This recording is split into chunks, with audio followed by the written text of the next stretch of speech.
क्या आपको पता है महान राजा सम्राट अशोक ने दशहरे के दिन ही बौद्ध धर्म क्यों अपनाया था? ऐसा उस दिन क्या हुआ था? तो चलिए आपको डिटेल्स में इस वीडियो में बताता हूं। बने रहिए हमारे साथ। सम्राट अशोक, जिन्हें अशोक महान भी कहा जाता है, प्राचीन भारत के इतिहास में एक अत्यंत महत्वपूर्ण और विश्व प्रसिद्ध शासक थे। वे मौर्य राजवंश के तीसरे सम्राट थे और उनका शासनकाल ईसा पूर्व 269 से 232 तक था।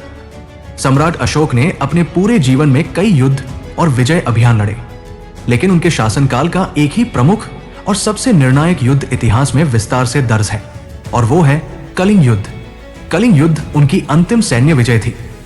इस युद्ध में हुए भारी रक्तपात और नरसंहार को देखकर उनका हृदय परिवर्तन हुआ और उन्होंने भविष्य में युद्ध न लड़ने का संकल्प लिया। इसके बाद उन्होंने भेरी घोष, युद्ध का नगाड़ा की जगह धम्म घोष, धर्म शांति की घोषणा की नीति अपनाई और उन्होंने बुद्ध धर्म के मार्ग पर चलने का निर्णय ले लिया। कलिंग युद्ध के बाद उन्होंने बौद्ध धर्म अपना लिया और दिग्विजय, शस्त्र द्वारा विजय की नीति को छोड़कर धम्म विजय, प्रेम, अहिंसा और नैतिक सिद्धांतों द्वारा विजय की नीति अपनाई। उन्हें अपने कुशल प्रशासन और बौद्ध धर्म के वैश्विक प्रचार प्रसार के लिए जाना जाता है। उन्होंने भारत के अलावा श्रीलंका, मध्य एशिया और अन्य देशों में भी बौद्ध धर्म का प्रचार किया। भारत का राजकीय प्रतीक अशोक स्तंभ और राष्ट्रीय ध्वज का अशोक चक्र उन्हीं के बनवाए गए सारनाथ स्तंभ से लिए गए हैं, जो उनकी महानता को दर्शाता है। दीक्षा के उपरांत उन्होंने प्रतिज्ञा ली कि वे अब शस्त्रों से नहीं बल्कि शांति और अहिंसा से प्राणियों के दिलों को जीतेंगे।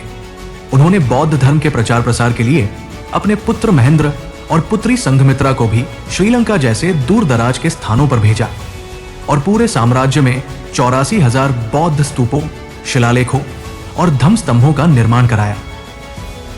भारत को इसी सम्राट अशोक के काल में सोने की चिड़िया भी कहा जाता था।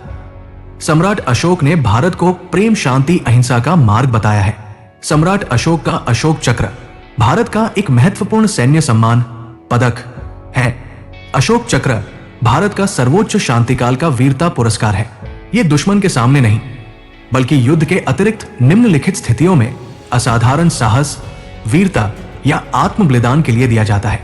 तो दोस्तों, आपको महान सम्राट अशोक की पूरी जानकारी कैसे लगी, आप हमें कमेंट में जरूर बताएं। मिलते हैं अगले वीडियो में।